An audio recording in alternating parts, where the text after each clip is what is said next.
নমস্কাৰ বন্ধুসকল, মুনমিছ পাকঘৰলৈ আপোনালোকক স্বাগতম জনাইছো। মই আজি আপোনালোকৰ ওচৰলৈ এটা সিম্পল ৰেচিপি লৈ আহিছো। সেইটো হৈছে কোমোৰা সতি মাছৰ আঞ্জা। সেইটো আমি প্ৰায়ে বনাওঁ আৰু খাবলৈও বহুত সোৱাদ হয়। তেতিয়াহ'লে আহকচোন চাওঁ মই কেনেকৈ বনাইছো মাছৰ আঞ্জাখন।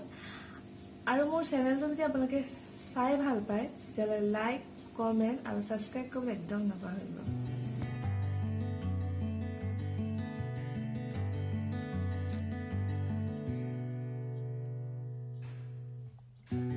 কোমোৰা এফাল কাটি লৈছো, আলু এটা কাটি লৈছো, এমুঠি মচুৰ দালি, পিঁয়াজ, তেজপাত দুটা আৰু শুকান জলকীয়া, জালুক 1 চামুচ, চৌদা 2 চামুচ, জিৰা 1 চামুচ, নিমখ, আদা নহৰু পেষ্ট 1 চামুচ, হালধি, তেল আৰু মাছৰ মূৰ আৰু মাছৰ পিচ সৈতে 7 পিচ।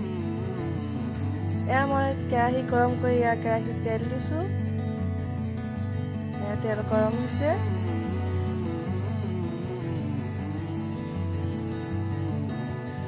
শুকান জলকীয়া দিছো, তেজপাত দিছো,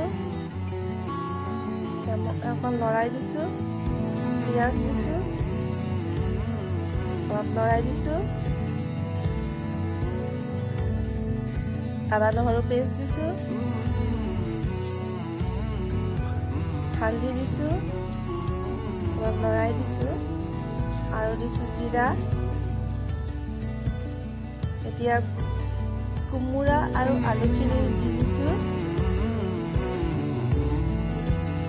দি পেলাই মই অলপ সময় ভাজি ল'ম।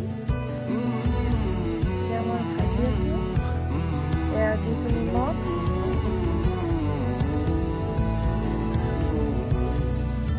এয়া দিছো হালধি, অকণ থাকি গ'ল দিছো। এয়া তিয়াই থোৱা মচুৰ দালি মই 20 মিনিটমান তিয়াই থৈছো, আপোনালোকে তিয়াই থব। এয়া মই অলপ লৰাই দিছো। এতিয়া দিছো খাৰ, এয়া কলা খাৰ দি পেলাই মই অলপ সময় লৰাই দিছো। এতিয়া মই অলপমান পানী দিম। এতিয়া দিছো পানী, গৰম পানী। মই পানী দি পেলাই মই 20 মিনিট সময় অলপ কম দি থৈ দিছো। এয়া হৈ গৈছে। 20 মিনিট সময় মই থৈ দিম। তেতিয়া অলপ সিজিলে মই আকৌ লৰাই পেলাই চাম। এয়া হৈ গৈছে।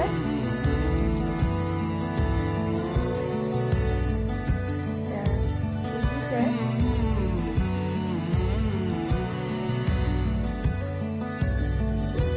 মই এতিয়া পানী দিছো, যিমান জোখৰ লাগে আপোনালোকে সিমান জোখৰ পানী দিব।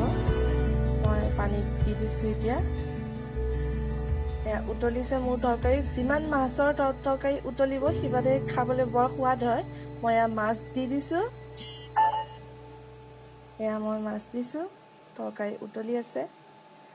মই এতিয়া তৰকাৰীখন কমেও 20 মিনিটমান উতলাম। যিমান মাছৰ তৰকাৰী উতলে সিমানে খাবলৈ বৰ সোৱাদ হয়। এয়া উতলি আছে মোৰ মাছৰ তৰকাৰী। এয়া উতলি আছে।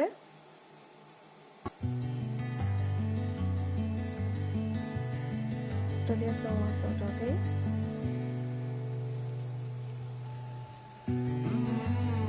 এয়া মই দিছো জালুক। জালুক দিলে বৰ সোৱাদ হয় মাছৰ তৰকাৰী, খাৰ দিয়া মাছৰ তৰকাৰী। উতলি আছে। এয়া মোৰ মাছৰ তৰকাৰী হৈ গ'ল।